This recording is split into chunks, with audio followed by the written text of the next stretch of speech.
Guys, we're going to get to some of this major Pac-12 news here today. We've also got crazy NIL stuff going on. Texas A&M and Oregon blatantly cheating, unfortunately. We're going to get to that. But first, we've got a quote from Pac-12's commissioner punching back at the Big 12, saying, "I've been spending 4 weeks trying to defend against grenades that have been lobbed in from every corner of the Big 12, trying to destabilize our remaining conference. When you look at the relative media value between the conferences, I get why they're scared." Now, I had seen a graph a few weeks ago comparing the overall value of each conference, and I believe the Pac-12 unfortunately was last with the losses of USC and UCLA. But the one thing I always talk about when it comes to the Big 12, there's no big boy team in the Big 12 right now. Like, I think Oregon is worth more than any current Big 12 team. I think Washington is probably worth more than any current Big 12 team. We of course know of the major rumor, and I think this statement from the Pac-12 commissioner legitimizes the rumors that the Big 12 possibly is looking to poach teams off of the Pac-12. We've heard a number of rumors. I still think the most realistic scenario in the event Pac-12 teams end up in the Big 12, it's Colorado, it's Arizona. Those are the two most realistic ones from my perspective. Of course, there's been a number of teams that have been speculated, and we also know the Pac-12 is currently trying to expand themselves after losing USC and UCLA, and the speculation surrounding that is San Diego State and possibly Fresno State or SMU.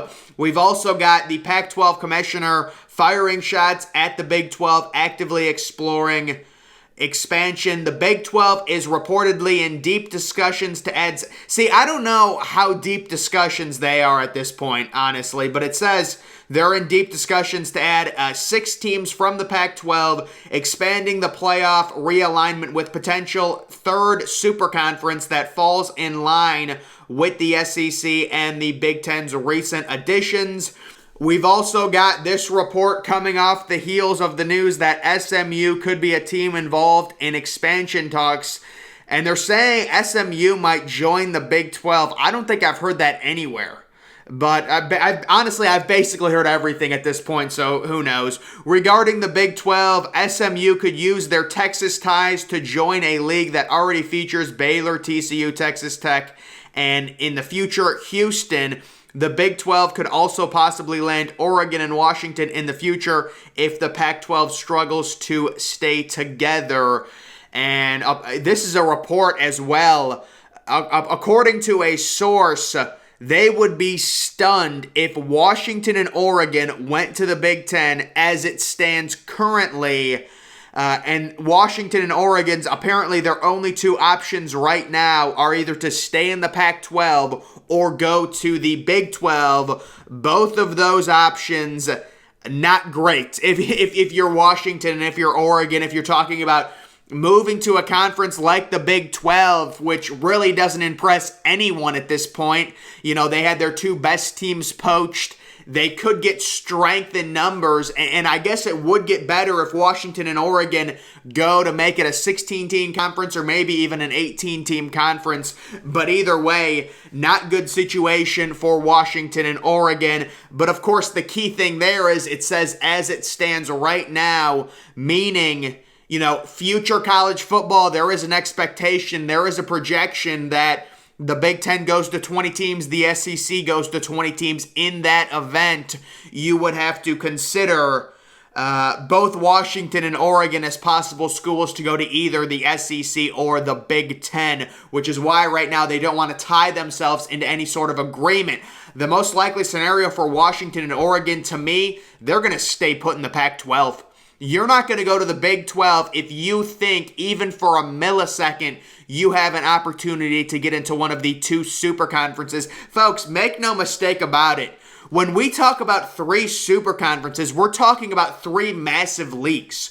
If you want to talk about the 2 conferences that actually control everything, it's the Big Ten, it's the SEC, and then there's a mountain gap in between, and then it's the Big 12. And this is not me knocking the Big 12, but when you look at the teams in that league, without Texas, without Oklahoma, there's no blue blood. There's no great team. Sure, it's a good league. It's a competitive league. In the event we expand to a 12-team playoff, that league will have playoff teams, certainly, and I think that was their goal all along with this expansion after Texas and Oklahoma left. Their goal, it's the same thing with the Pac-12. Once USC and UCLA left, stay relevant. Don't let your conference dissolve. The Pac-12, we've been hearing things. We see their commissioner come out. Some people are speculating he's just throwing things at the wall, seeing if anything will stick. But it's very interesting.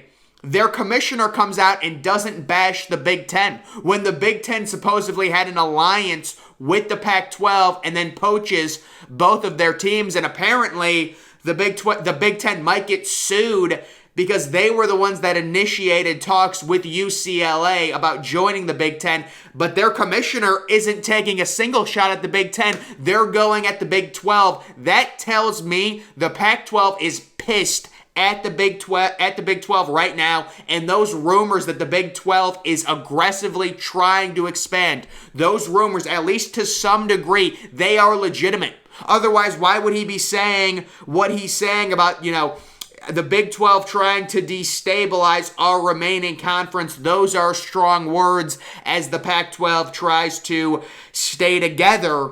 And this is a very key moment for the Pac-12 in its history. We have speculated the Pac-12 might straight up dissolve in the future years, but I think as long as they keep Oregon and Washington, they're going to be able to stay somewhat together, even if they lose 2 schools to the Big 12, at least at this point. Of course, the idea that the Pac-12 dissolves comes from, if the Big 10 goes to 20 teams, the SEC goes to 20 teams, Washington and Oregon go to one of those 2 conferences, it gets really bleak for the Pac-12 because then you also have the super conference in the Big 12 that is forming, at least it looks like it's forming, but that is the major update on conference realignment. The Pac-12 is pushing back, trying to take back control of the narrative, and I think this totally legitimizes at least some of these rumors that we're hearing of the Big 12 possibly aggressively trying to expand and court these teams, at least possibly 6 teams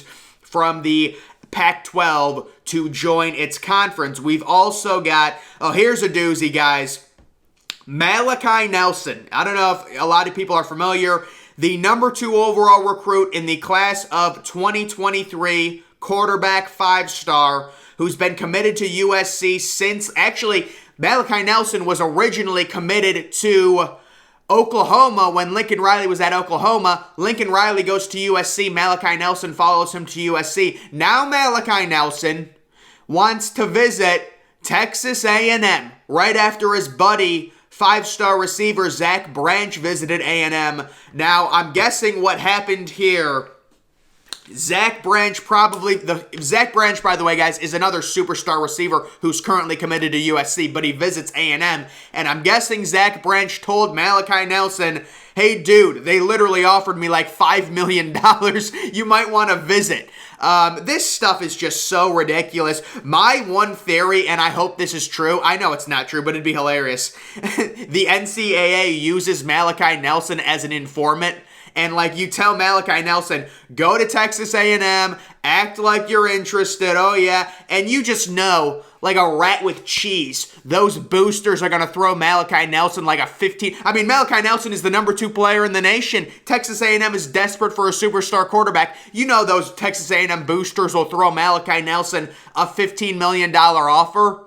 Have Malachi Nelson get it. Get the video, or whatever, have him mic'd up, secret little mic, get it to the NCAA, there's your probable cause, investigate Texas A&M. That's how I would do it, but it does look like this is a situation where his friend Zach Branch, who's a 5-star receiver, visits A&M, probably gets offered a ridiculous amount of money because Texas A&M is blatantly cheating and it's just completely off the rails. And he probably is like, dude, you might want to visit this program. It's so funny because Malachi Nelson literally commits to Oklahoma because of Lincoln Riley. Lincoln Riley, quarterback guru, leaves Oklahoma for USC. Malachi Nelson follows him. So Malachi Nelson really values Lincoln Riley, but now he wants to visit Texas A&M because Jimbo Fisher has such a great track record in developing quarterbacks. God, Texas A&M is such a evil program. God, they're so bad. I'd love for him to be an informant. Wear a mic, get the probable cause, investigate this program, and bull ban him for the future. This Texas A&M is just such out of control, man. Yeah, this is good for college football. Go be developed by Jimbo Fisher over Lincoln Riley if you're a quarterback, because that makes a lot of sense. That's just good college football recruiting, yeah. We've also got this other situation with Oregon, who is blatantly cheating as well. Looks like they're the new team to beat for the #1 running back in the nation, Richard Young. Now, this isn't that surprising because Alabama, who was the supposed leader for Richard Young, recently got a commitment from Justice Haynes, who is like the top 3 or top 4 running back in the nation. He's a top 50 player. So Richard Young now being, looks like predicted to go to Oregon. Of course, we know Oregon paid Dante Moore, the 5-star quarterback, about it. We're losing track of all these deals that are happening. These blatantly, these just completely against the rules. Dante Moore gets a $5 million deal from Oregon. Richard Young, I'm sure, is not far behind. Of course, we know Reuben Owens has a deal from Louisville. They're just all over the place with these deals. The quarterbacks are getting $9-10 million. I would love to hear what Malachi Nelson gets offered by A&M. I'm sure it'll be just ridiculous. You know what? It wouldn't surprise me if A&M offered Malachi Nelson $20 million. Wouldn't surprise me at all. And then Zach Branch maybe gets an extra bonus of $2 million for getting him to visit, maybe. But guys, it is completely out of control. It's sad that the NCAA has let this happen. It's gone this far. Do I think Malachi Nelson will flip? No, I don't, but I know he's going to get offered a ton of money by A&M on that visit. So guys, overall, we've got the Pac-12 situation. They're firing back. They're angry. They know this is a survival instinct. It's very important. Survival instinct for the Pac-12. The Big 12 is trying to eat them. They're fighting back. They're biting back against the Big 12. So the Pac-12 right now is fighting for their survival. And I think as long as nothing happens with the Big 10 and the SEC in terms of them expanding, as long as the Pac-12 keeps Oregon and Washington in their conference, they're still going to be relevant. The issue if they lose Oregon and Washington, that's why Oregon and Washington have so much leverage, and that's why they demanded, reportedly, this is rumor, unequal revenue sharing in their next TV contract. Number one, because the Pac-12 ain't making anything. You guys see ESPN's new offer to them. It was like $25 million per team per year, which is just nothing. That's number one. And then number two, their conference would basically go extinct without Oregon and Washington. I mean, it would be very tough to have a legitimate Pac-12 without those two teams in it. And if you're Washington and if you're Oregon, going to the Big 12 seems lateral. It seems like it's not lateral. It's a little bit of a step up, but in the grand scheme of things, are you going to tether yourself to the Big 12 when you could possibly get into the SEC or the Big 10 in a few years if both those conferences truly do expand to 20 teams? That's why I'm staying in the Pac-12 if I'm Oregon and Washington. And that's why it makes the most sense right now from my perspective on the outside looking in. The situation when it comes to conference realignment relating to Oregon and Washington in the Pac-12. But guys, that's going to do it for this video. Make sure you're following me on Twitter. Link to that's always in the description. I'm, of course, the Depressed Ginger. Thank you for watching.